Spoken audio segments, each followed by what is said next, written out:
سب سے اعلیٰ درجے کا اسلام کیا ہے؟ من سلم المسلمون من لسانہ و یدہ۔ زندگی میں یہ طے کر لو، کوئی کتنا ہی تمہیں دکھ پہنچائے، کوئی کتنا ہی تمہاری بےعزتی کرے، چپ ہو جاؤ، سہ جاؤ۔ مرنے والے کی کیا عزت، کیا ذلت، میں نے تو مر کے دیکھا ہے، اور مجھے یہ حدیث سمجھ میں آئی ہے بڑی اچھی طرح، موتو قبل ان تموتو، کہ مرنے سے پہلے مر جاؤ۔ اس وقت اگر میں مر جاتا تو مجھے کوئی گالیاں دیتا تو مجھے کیا نقصان تھا، اور مجھے کوئی نعرے لگاتا میرے لیے تو میرا کیا نفع تھا۔ تو مرنے سے پہلے مر جاؤ، کوئی تمہیں برا بھلا کہے تو تمہارا کیا نقصان ہے، تمہیں کوئی واہ واہ نعرے لگائے تمہیں کیا نفع ہے۔ اگر اللہ راضی ہے تو مرد آباد اور زندہ باد سے بے نیاز ہو۔ ابو ذر رضی اللہ تعالیٰ عنہ کو ایک آدمی نے گالیاں دی تو انہوں نے فرمایا بیٹا ایک گھاٹی آگے آ رہی ہے، اس میں گر گیا تو جو کچھ کہہ رہے ہو اس سے بھی زیادہ کا حقدار ہوں، اور اگر پار ہو گیا تو تیری گالیوں سے مجھے کوئی فرق نہیں پڑتا ہے۔ من سلم المسلمون من لسانہ و یدہ موتوا قبل ان تموتوا۔ چونکہ آج کل اخلاق ہیں انتقامی، معاف کرنے والے اخلاق ہیں نہیں، انتقامی اخلاق ہیں۔ ہمارا معاشرہ انتقامی ہے، اچھا کرو گے تو ہم اچھا کریں گے، برا کرو گے تو ہم برا کریں گے، جیسا کہو گے ویسا ہم سے سنو گے۔ یہ ہمارا ماحول ہے، یہ ہمارا۔ ایک ماں کہہ رہی تھی دوسری ماں کو، میرے پترا کدی کسی نے واسطے سلام نہیں کیتا، بڑے فخر سے کہہ رہی ہے، ہمارے اپنے گاؤں کی بات بات، میرے پترا کدی نہیں کسی نے واسطے سلام کیتا، مائی جڑا کرے انہوں کریں دیں، جڑا نہ کرے انہوں پوچھ دے ہی کوئی نہیں۔ یہ وہ فخر سے کہہ رہی، جو سب سے بڑا عیب ہے وہ سب سے بڑا فخر بنا ہو۔ میرے پترا کدی نہیں کسی نے واسطے سلام کیتا۔ جب ماں باپ نے یہ سبق دیا تو اولاد کا کیا قصور ہے؟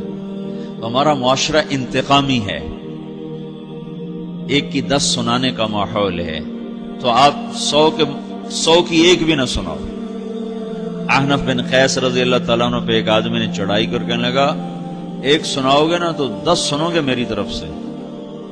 تو احنف بن قیس کہنے لگے بھائی تو مجھے 100 بھی سنائے گا نا تو میری طرف سے ایک بھی تو نہیں سنے گا۔ ایک آدمی ان کی بڑی بےزتی کر رہا تھا اور وہ چل رہے تھے اور وہ 100 گالیاں بک رہا ہے۔ جب آ گیا نا قریب شہر تو کہنے لگے دیکھ اب میرا قبیلہ یہاں رہتا ہے، اگر کسی نے سن لیا نا تو تیری بڑی دھلائی کر دے گا، تو نے جو مجھے گالیاں دینی میں کھڑا ہوں یہیں تو دے لے، تو اپنا سارا زور پورا کر لے تاکہ آگے تجھے کوئی تکلیف نہ پہنچا دے میری وجہ سے۔ تو وہ پاؤں پہ گر کے معافی مانگنے لگا کہ واقعی تو بڑے حلم والا ہے۔ وہ مشہور تھے اپنے حلم میں، بردباری، اور لوگ ان کا امتحان لینے آیا کرتے تھے کہ بھئی کوئی ہے جو احنف کو غصہ دلا دے، تو لوگ ناکام ہو جاتے تھے، ان کو غصہ نہیں آتا۔ ایسے ایک عرب سردار گزرا معن بن زائدہ، وہ بھی اپنے حلم میں بڑے مشہور تھے۔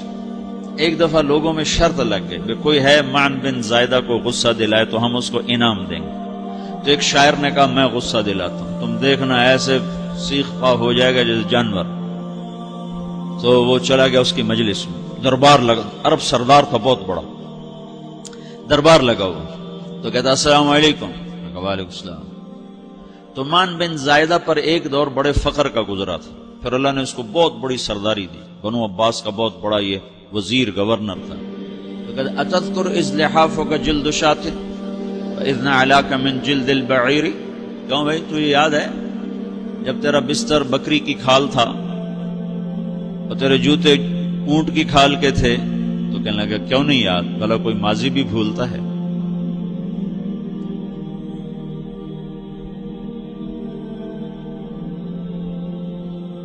تو وہ کہنے لگا پہلا وار تو خطا گیا کہ فسبحان الذی آتاک ملکا وعلمک الجلوس علی السریر، تو پھر ساری تعریفیں تو اللہ کی ہیں جس نے تیرے جیسے کو تخت پہ بٹھا دیا۔ کہاں بھئی ساری تعریفیں اللہ کی ہیں، میری تو کوئی اوقات نہیں۔ تو کہنے لگا سأرحل عن دیار انت فیہا وان جار الزمان علی الفقیر، جہاں تیرے جیسا حکمران ہو وہاں مجھے رہنا گوارا ہی نہیں ہے، میں یہاں سے چھوڑ کے نکل جاؤں گا چاہے کتنی تکلیف اٹھاؤں۔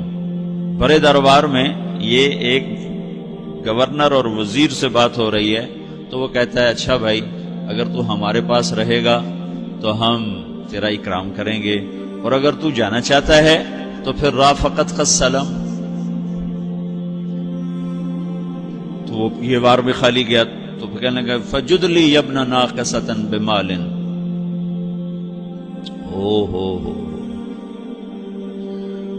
او گندی ماں کے بیٹے مجھے کچھ عطا بھی کر، میں بغیر پیسے کے سفر کیسے کروں گا؟ عرب کو کسی کو بھی ماں کی گالی دے دینا پھر عرب سردار ہو. فجد لی یبن ناقصۃ بمال، بری ماں کے بیٹے مجھے کچھ پیسے بھی دے، میں نے جانا ہے. میں کہا بھائی اس کو 3000 دے دیا جائے. اللہ تو کہنے لگا قلیل ما آتیتنی و انی لأتمو منک فی الکثیر، یہ تو بہت تھوڑا تو نے دیا ہے، مجھے اور دے. کہا اچھا بھائی 3000 اور دے دو. تو وہ شاعر کی بھی آنکھیں پھٹ گئیں. کہنے لگا اب ٹھہر جا ٹھہر جا، اب میں تیری اصل تجھے بتاتا ہوں. سألت اللہ ان یبقیک ذخرا فما لک فی البریۃ من نذیر، میں اللہ سے دعا کرتا ہوں اللہ تیرے جیسوں کو سلامت رکھے، تیرے جیسا دنیا میں کسی ماں نے جنا ہی کوئی نہیں. فمنک الجود والافضال حقا وفضل یدیک کالبحر الغزیر، تو ہی سخی ہے، تو ہی کریم ہے، اور سمندر بھی تیری سخاوت کے آگے کچھ نہیں ہے. تو نے کہا اچھا بھائی تو نے ہماری برائی کی، ہم نے تمہیں 6000 دیے، اب تو نے ہماری تعریف کی، ابھی 10000 اور دے دو اس کو. باتیں ہی رہ گئیں، باتیں ہی رہ گئیں. کہاں سے لائیں ایسے لوگ؟ ہمارا معاشرہ انتقامی ہے، بدلہ لینے کا ہے، بدلہ لینے کا. تو میرے ساتھ کیا میں نے بھی کرنا ہے. تو اعلیٰ درجے کا اسلام یہ سکھا رہا نہیں چپ ہو جاؤ، سلامت بن جاؤ، سلامتی بن جاؤ، سلامتی کی علامت بن جاؤ. من سلم المسلمون من لسانہ ویدہ. اب وہ سوال کرتا ہے یا رسول اللہ ای الایمان افضل، سب سے اعلیٰ درجے کا ایمان کیا ہے؟ اسلام کیا ہے؟ کلمہ، نماز، روزہ، حج، زکات. اعلیٰ درجے کا اسلام کیا ہے؟ من سلم المسلمون من لسانہ ویدہ. یہ اخلاق کا ادنا درجہ ہے، ادنا درجہ ہے. ادنا درجے پر پہنچ کر آپ اسلام میں اعلیٰ درجے پر آ سکتے ہیں. وہ سوال کرتا ہے ایمان کیا ہے؟ تو آپ نے کہا اللہ پر، فرشتوں پر، کتابوں پر، رسولوں پر، موت کے بعد کی زندگی پر، تقدیر پر. اب ایک اور سائل سوال کرتا ہے ای الایمان افضل، سب سے اعلیٰ درجے کا ایمان کیا ہے؟ تو آپ نے فرمایا حسن الاخلاق، اچھے اخلاق سب سے اعلیٰ درجے کا ایمان ہے. جو آدمی اسلام میں، جو آدمی اخلاق میں، جو مرد عورت اخلاق میں ادنا درجے پر ہوتا ہے وہ اسلام میں اعلیٰ درجے پر پہنچتا ہے. اب اگر وہ اخلاق میں اعلیٰ درجے پر آ جائے تو اب یہ کہاں پہنچے گا؟ اب یہ کہاں پہنچے گا؟ میرا نبی کہہ رہا ہے سب سے اعلیٰ درجے کا ایمان ہے حسن اخلاق، حسن اخلاق. ابو ہریرہ نے پوچھا یا رسول اللہ وما حسن الاخلاق، یہ بھی ایک اور حدیث ہے. یا رسول اللہ حسن اخلاق کیا چیز ہے؟ تو آپ نے 3 چیزیں فرمائی، تصل من قطعک وتعطی من حرمک وتعفو عمن ظلمک. جو تم سے توڑے نہ تم اس سے جوڑو. نہیں کرتا سلام نہ کریں، کوئی ہم چھوٹے باپ کے ہیں؟ ہم تو کبھی بھی نہ کریں، ہم تو کبھی بھی نہ منہ تھوکیں بھی نہیں. ہم تو میرا نبی کہہ رہا ہے جو توڑے تم اس سے جوڑو، جو محروم کرے اسے عطا کرو، جو زیادتی کرے اس سے درگزر کرو. یہ 3 کام جو عورت مرد کر لے گا یہ اخلاق کے اعلیٰ درجے میں ہے. جب یہ اخلاق کے اعلیٰ درجے پر پہنچتا ہے تو پھر میرا نبی کیا بشارت دیتا ہے؟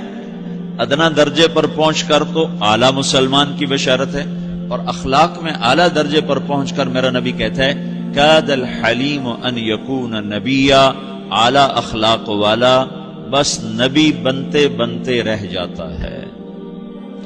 اعلیٰ اخلاق والا ایسے ہے جیسے کہ نبی، قریب ہے کہ وہ نبی بن جائے. یہ تو ہے نا ترجمہ، لیکن ہم ہمارے اردو میں کہتے ہیں وہ نبی بنتے بنتے بنتے رہ گیا. کیا مطلب؟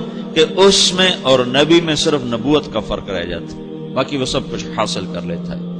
تو یہ سارے دین کا میں نے آپ کو خلاصہ بتایا ہے کہ میری آپ کی ضرورت ہے کہ میرا اسلام اعلیٰ درجے کا ہو، من سلم المسلمون من لسانہ و یدہ، میرا ایمان اعلیٰ درجے کا ہو،